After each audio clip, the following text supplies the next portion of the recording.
And Barcelona kick off their new Champions League season with a win against Newcastle. Now, I'm not gonna lie, I have to make this very quick. You know, Unk, he's got to get back to work. But that doesn't stop me talking about this game. And let's get into it. I had to make time to watch this game because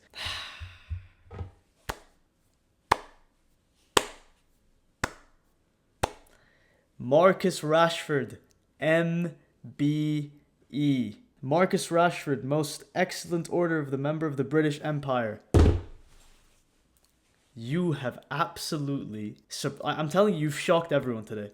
You have shocked everyone today. And to be fair, I said it. Before the game, I'm like, there are 3 things Barca need to do against Newcastle. 3 things I want to see. The first one being, we need to compete with them physically. Check. The second thing was that our offside trap and our defensive structure needs to be perfect. And for the most part, it was. And the third thing was that Rashford needed that performance. Back in England, back in the Champions League, Marcus Rashford. And I'm not going to lie to you. He didn't have an amazing, if we're being honest, he didn't have an insane game. The first half, he wasn't that good, to be honest. But that second half, I don't know what Flick told this guy at halftime. I genuinely don't know, but fairs. And what's crazy is that the manner in which he took those 2 goals was just beautiful today. Beautiful. So good. The header, cushioned header into the bottom corner, and the strike, my word. The strike was just Champions League-esque. Something you'd see in the highlight reel when they show you in the ceremony. What a hit. But let's talk about it. Let's talk about the best players, the worst players who surprised me. You know how this goes. And going into this game, I was surprised, to be honest. I was surprised that Flick started Araujo, but in the end, it kind of did make sense. The fact that, we need to compete with the side physically kind of shows why he put on the physical boys on. And to be honest, I thought he was brilliant today alongside Koundé. Koundé and Araujo today on that right-hand side completely locked down Gordon and Barnes for the majority of the game. I thought they played their role. I feel like in this type of game, the football doesn't need to be perfect. In a physical game like this, as long as you're defending, your tackles are fine, and you're kind of staying, dominant at the back. That's the type of performance Flick wanted, and fair enough, they pulled it off. I thought that in that first half, obviously, I expected Newcastle to put some sort of pressure on. The atmosphere going into this game, first of all, wow. The fans always turn up. There's never in doubt for that. But I expected Newcastle to have their chances. It wasn't going to be a perfect game for Barca coming into the stadium like this. But I expected Newcastle to have their chances, and they did in those first 20 minutes. They had 2 really good chances to score, Gordon and Barnes. But the save this guy pulled off against Barnes, man. Wow. And honestly, 25 mil from Espanyol. Send him another 20, man. Send him another 20. This guy is unbelievable. So composed. He's a cat. He's actually a cat in goal. I'd say the biggest threat in that first half for sure was Anthony Elanga on that right-hand side. I thought he gave Gerard Martin some trouble, even though in the end, Martin did come out on top. You could just tell that pace in behind is going to be a problem for any sort of fullback we have. And although, the offside line wasn't super high today, I could tell that it was slightly dropped back a little bit. But the fact that this guy was able to just sprint freely in behind, it scares me. And besides that one ball in behind, which he played to Barnes, which he missed, I thought that Elanga, for the most part, until he got subbed out, was nullified. But he did give us the biggest problems in that first half for sure. I'd say he was the main threat for Newcastle. But I think today we saw a different side of Barca, ultimately. We saw them compete from a physical aspect very well. We were composed, very, very composed in that second half. We knew that Newcastle were going to come guns blazing, whether it's in the first or second half. They press really high. They're not afraid to go in for challenges. And there's one reason, I think, as to why we stay so composed today. Because everything just ran through the sky, and it's becoming a habit now. It's becoming a habit. You can't deny this man's greatness. You can't. I don't think we've seen many players as composed as Pedri at his age.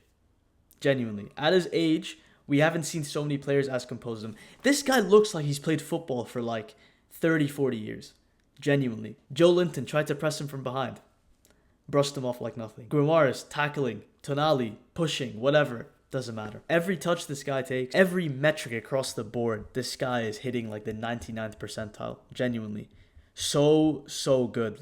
So good. And it makes you wonder if we don't have Pedri, like, a lot of our success wouldn't have happened. For a player like him, a lot of our success wouldn't have happened. So I'm so glad. These two today were brilliant. Genuinely just flawless today. Ran the whole midfield again and again. We've seen it so many times this season and last season. I thought it was one of his more quieter games today. I thought he did really well for the Rashford's first goal. But honestly, this is one of those performances where you just need to just get over the line. It may not be like, pretty. It may not be like, stellar. I mean, you could tell just before Rashford's second goal, we only had, one or two shots on target. It just shows how clinical the side can be at the biggest stage too. But yeah, like, at least with the Newcastle chances in the beginning, like a couple chances that they had in the first 20 minutes, they have to take them. They have to take them, because the game can just go away from you like that. In the Champions League, it can just go away from you like that. If you don't take your chances against the big dogs, the big teams, it's going to go away from you. And that's exactly what happened, because they couldn't get anything out of the first half.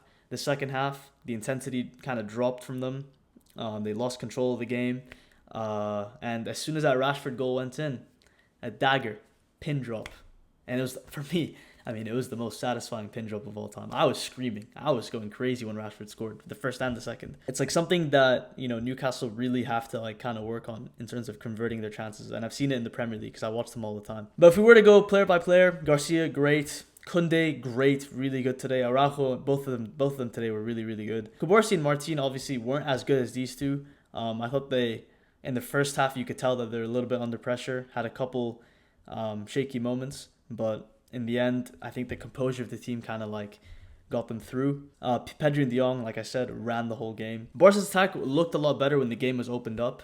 They were able to carve more, chances. I would have been so annoyed if Newcastle bagged the second, the equalizer. +7, by the way.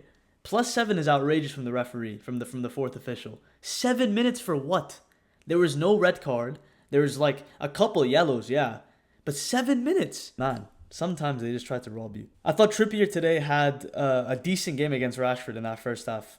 Practically just nullified him. But this man today, he needed that for his confidence. He needed that. And this just shows how Flick, with attackers who have this like label of being finished or washed, he can switch it around. And boy, this guy, this season, just wait. I'm so confident that he's going to be completely revitalized. We're going to see Rashford 22-23 again, and I'm excited to see it. You heard it here first. In the end, happy with the win. Can't complain at all. One bit. We knew it was going to be tough, but we got through in the end. And just like looking at the table now, this is a big 3 points because we have PSG next. Balde, you better be fit for that game. You have to be fit for that game. And the players need to be fit because it's going to be a much tougher opponent. Yes, it's at home, which is great, but it's going to be a much tougher opponent. And PSG right now, I mean, we saw the game that they just played against Atalanta, and I don't even want to talk about it. These guys look still as ridiculous as they did last year. And that's without Dembele and Doué too. But yeah, just wanted to quickly go over the game, guys. Had to make it quite quick. If you did like the video, leave a like, subscribe. Rashford is back, ladies and gentlemen. He is so back. And I will see you guys in the next one. Like, share, subscribe. Peace.